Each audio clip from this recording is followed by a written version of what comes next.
అలసిన వాణిని ఊరడించు మాటలు సహోదరుడు భక్త సింగ్ గారి యొక్క పరిచర్య నుండి అనుదిన ధ్యానములు. ఈ దిన భాగము డిసెంబర్ 31.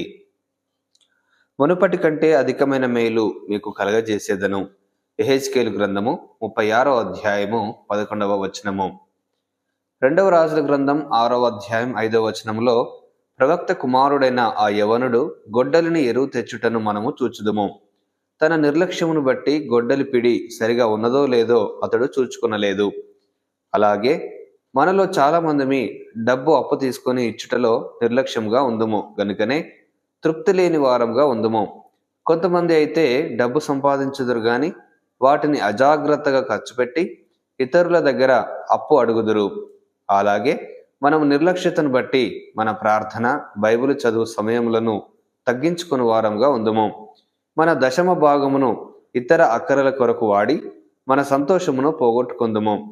ఏది మనము గత దినములలో పోగొట్టుకుంటామో దానిని తిరిగి సంపాదించుకొనుటకు ప్రభువు మనతో చెప్పుచున్న మాట ఏమనగా, మునుపటి కంటే అధికమైన మేలు మీకు కలగజేసేదను.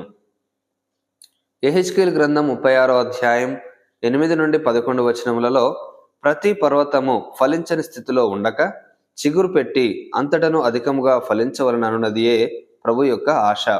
ఆ దినములలో కొన్ని పర్వతములు 1500 సంవత్సరముల కంటే ఎక్కువగా ఫలించని స్థితిలో ఉన్నవి. ప్రవచనము ప్రకారము ఆ ఫలించని స్థలము సారవంతమైనది. అందుచే ప్రభువు మనతో, ఓ నా ప్రజలారా, మీరు ఫలించని వారైనను నేను మిమ్మను ఫలించెడి వారిగాను, అధికముగా ఫలించెడి వారిగాను, అత్యధికముగా ఫలించెడి వారిగాను ఉండవలనని కోరుచున్నానని చెప్పుచున్నాడు. అయితే మొదటిగా మనలను స్వతంత్రించుకొని ఇంకా అత్యధికముగా వాడుకొనవలనని ఆయన కోరుచున్నాడు. అది దేవుని వాంఛ. మేము గతమును మరచెదము.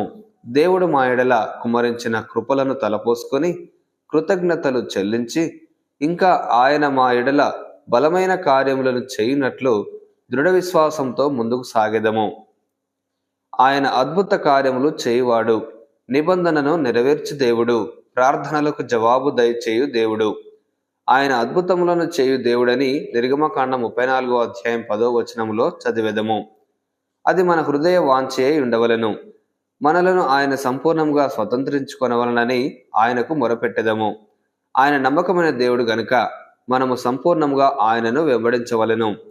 మనము గతమును మరిచిన వారమై ఆయన మన ఎడల గొప్ప కార్యములు చేయువాడుగా ఉన్నాడని ముందుకు సాగుదము. ఆయన గొప్ప దేవుడు, మరి ఎన్నడనూ తప్పిపోనివాడు.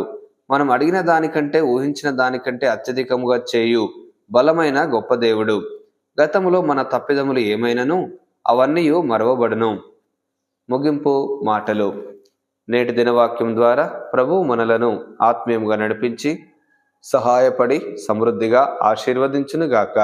ఆమేన్.